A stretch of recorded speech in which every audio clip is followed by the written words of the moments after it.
Hello, dear fans, friends, and subscribers. Welcome to the Cricket Happening Show. And in this Cricket Happening Show, we are going live to the match between South Africa and Australia, where right now, as I am talking to you, South Africa are on the verge of getting their second successive Test victory over Australia in this series.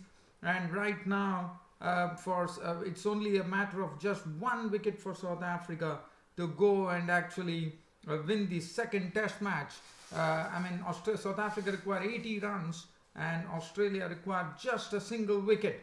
The last wicket pair at the crease right now, Josh Hazlewood and Nathan Lyon. Hazlewood on 6, Nathan Lyon on 4. And today, the Australians have been totally blown away, I would say. Some very good bowling, a disciplined bowling from the South Africans.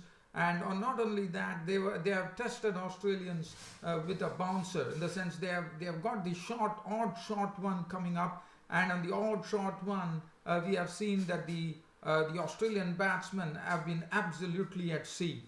They have been fending. They have not been sure as to what to do, whether to play or not to play. And if you look at the wickets that have fallen, first it was Abbott who did the damage. And then Rabada came in, and Rabada also picked up 4 wickets. In fact, it's 5 wicket back now for Kyle Abbott. If you look at the bowling figures, Kyle Abbott at 23 overs, 3 maidens, 77 runs and 5 wickets. And Kagiso Rabada also has been absolutely superb. 16.5 overs, 5 maidens, 34 runs and 4 wickets. While I see Rabada running in now to bowl the final delivery of his over. And the taking strike will be Josh Hazlewood. So I'll keep the commentary going just to give you the news that South Africa have won. So as I said, South Africa on the verge of their second successive Test victory over the Aussies, and Aussies have been really struggling today. It was Stephen Smith, the Australian captain, who once again, as in the first innings, tried to. While I'm talking to you, Rabada has bowled the final delivery to Hazlewood, and Hazlewood has just blocked it, and there is no run. So the score stands at 161 for 9. I'll come back to that later, but now what I'll do is I'll go back to yesterday's play as to what really happened. So South Africa yesterday were resumed at their overnight score after the second day's play was washed out with Quinton de Kock and Tenda Bavuma. Tenda Bavuma and Quinton de Kock really went on to a very good partnership. In fact, they took the score from 132 on the first day, where they were unconquered, and they put on a very important partnership which really swelled the lead for South Africa. It was exactly, I would say, it was 144 run partnership that happened with Tenda Bavuma playing the sedate role and really digging himself in, making 74 runs with 8 boundaries, and it's all over. While I'm talking to you, the death knell has been sounded. It's all over here at the Wacker ground, at the Bellerive Oval in Hobart. Nathan Lyon wicket has been taken by Abbott. It's all over. The South Africans have won the match against the Australians in the second Test match by 80 runs, as the final wicket was taken by Kyle Abbott. So Kyle Abbott truly deserving that bowling figures of 23.1 overs, 3 maidens, 77 runs and 6 wickets. Abbott bowled to Lyon, and Lyon was the last man out. He was being caught by Philander off the bowling of Abbott for 4, and the Aussies have once again disappointed. They have been all out for 161. I'm sure it's a huge disappointment to the Aussie fans here. South Africa coming in and crushing the Aussies in the second Test match, and really kudos to South Africa, especially considering the fact that without their kingpin bowler Dale Steyn and without their kingpin batsman A.B. de Villiers, they have done. So it really shows that what ounces of talent that South Africa possesses in their ranks. Really, congratulations to the South Africans. In fact, they have secured the series with an innings win. This is an innings win, so it's an innings defeat. In the first Test, they won it handsomely, and now they have gone on to actually give Aussies an innings defeat. So I'll come back to that later. But in the meanwhile, I will keep the talk regarding the as to what happened in yesterday's match. So South Africa yesterday, they were all out for 326. This was the partnership which really held them up, with Tenda Bavuma playing a very quiet role, but doing it marvelously well by combining with Quinton de Kock. Tenda Bavuma contributing 74 with 8 boundaries, and Quinton de Kock, well, he is someone who is a wonderful stroke maker to watch, and he makes batting look pretty easy. I mean, he can dig himself, but he's not the person who is going to sit there and block the balls. He likes to play his strokes, and that's what he precisely did as he carved his third Test century. He made 104 with 17 boundaries. And then one on Philander.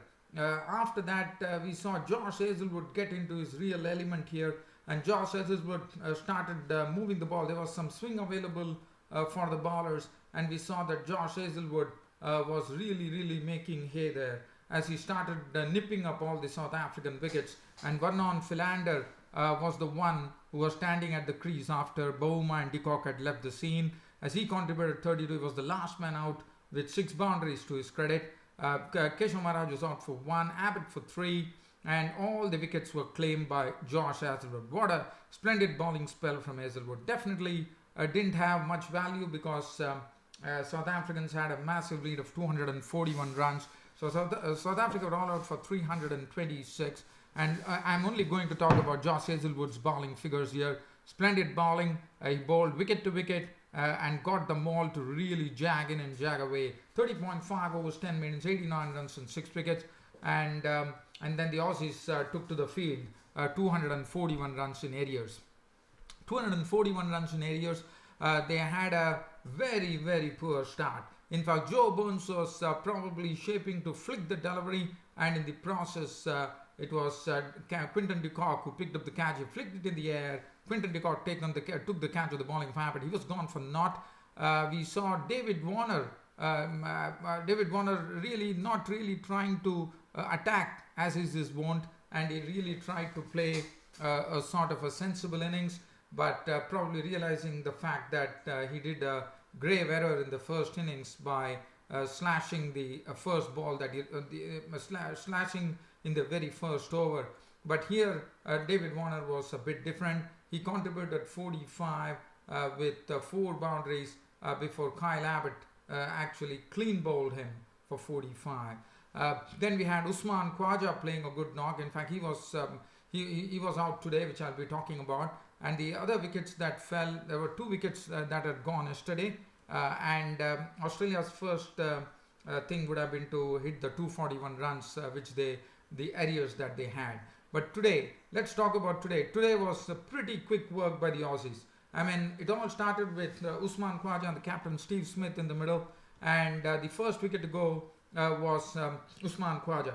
Now, Usman Khwaja was tested by Kyle Abbott in that particular over, and then he forced Usman Khwaja to actually play a cut shot, which Quinton de Kock picked it behind the stump. So Usman Khwaja, the highest scorer, with 64 with 9 boundaries.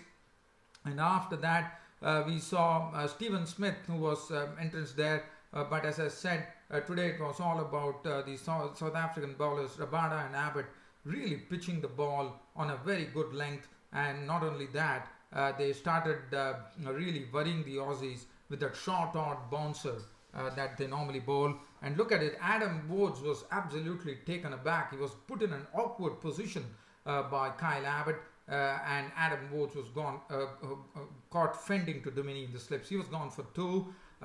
Callum Ferguson was in 2 minds whether to play or not to play. In the end, probably decided that he would actually try to leave the ball. In the process was Rabada, the bowler, as the ball actually kissed the edge of Ferguson's bat and flew up in the air. Elgar had a dolly of a catch. He was gone for 1.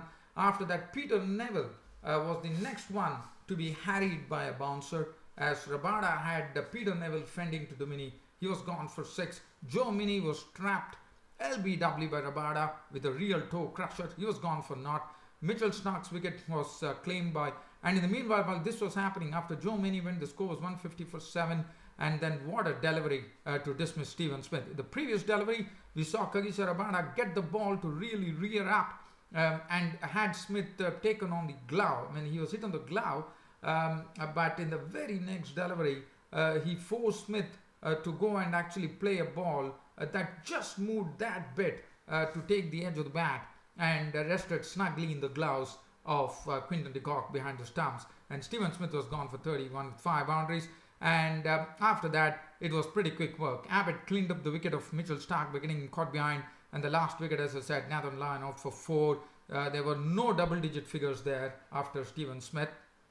And really a very bad exhibition of batting by the Aussies, as Josh Hazlewood was not out on 6 and the Australians were handed an innings defeat as they were all out for 161 before lunchtime today. The match was all over. And Kyle Abbott, I mean, look at the bowling figures: 23.1 overs, 3 maidens, 77 runs and 6 wickets. Absolutely deserved that bowling figures. Rabada probably also required a fifer: 17 overs, 5 maidens, 34 runs and 4 wickets. Philander, look at that. Philander, who did the maximum damage in the first innings, was actually wicketless: 16 overs, 6 maidens, none for 31. Dumini 1 over for 8 runs, and Keshav Maharaj 3 overs, none for 10. And what a victory for the South Africans. Congratulations to the South Africans. I mean, having come and tamed the Aussies in their own den here, because they have already taken 2 back-to-back test victories now, and the Aussies under immense pressure. And as I said, it's a huge disappointment to the Aussie fans. Absolutely. I mean, one can really feel for them, but definitely one has to give extreme credit to the South Africans for doing this to Australia, and what a victory this was. In fact, they have won this match by innings and 80 runs. And as I said, for the South Africans, this was the first ever test they have ever played at the Bellerive Oval in Hobart, and they will have absolutely happy memories about their juice with Australia in the second test match. So congratulations once again to the South Africans. So that is done and dusted. So from here, I'm going to take you down to the next match which happened today. Just talking about that last wicket which fell of Nathan Lyon. Nathan Lyon was looking to actually drive the ball, and in the process actually spooned the catch.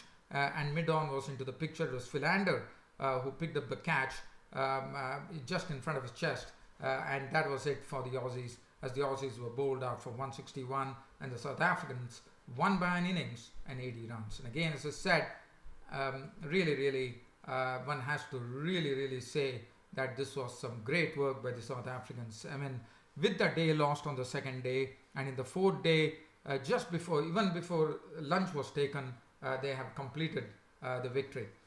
So let's now head off from here to something different, and we are talking about the tri-series that kicked off today with the hosts Zimbabwe taking on the Sri Lankans, and it was a very damp wicket at the Harare Sports Club, and the toss was won by Sri Lanka, so it was a good toss to win, and Sri Lanka definitely realized that there was some greenness in the wicket, and the pitch was a bit damp too, so immediately they decided that the host Zimbabwe will be batting first. And the Zimbabweans and the South Africans, Sri Lanka justified, the Sri Lankan bowlers justifying the decision taken as the Zimbabwean innings were really caught on the ropes today, as things really started falling apart for Zimbabwe right from the beginning. As first it was Suranga Lakmal picking up the wicket of Chari for 7 of 11 deliveries. The next to go was Craig Irvine, who was caught by Mendes of the bowling, trying to pull a delivery. He was caught. Mendes bowled Lakmal for naught. First it was Lakmal, and then everybody contributed. And when we saw, the best thing about this Zimbabwean innings was the Sri Lankan bowler Asal Gurunatne, who actually made his debut in the test matches, and he also has a maiden test done, also showed that what a utility cricketer he could be in the future. What was good about him was he's basically a sort of a medium pacer, but what he was doing is he was actually running down the wicket, and he was actually bowling beautiful cutters, and he was sometimes turning the ball, in the sense he was bowling some good off spin. So he's a sort of a I would say probably a two-dimensional bowler probably, and he was the one who really did a wonderful job today to have this Zimbabwean innings really dawdling. I mean, he was the one who picked up the final 3 wickets, I would say. But initially, it was the wicket, the bowlers Lakmal, Nuwan Pradeep, who took the wicket of Chibaba for 18. Sikandaraza was out for 1, and there was a very sad situation for Zimbabwe. They had 6 of their people actually into the pavilion with the score reading 50 for 6, and one was wondering whether the Sri Lankans would be able to get to the magical mark of 100. But thanks to Peter Moore, who played with some real aggression.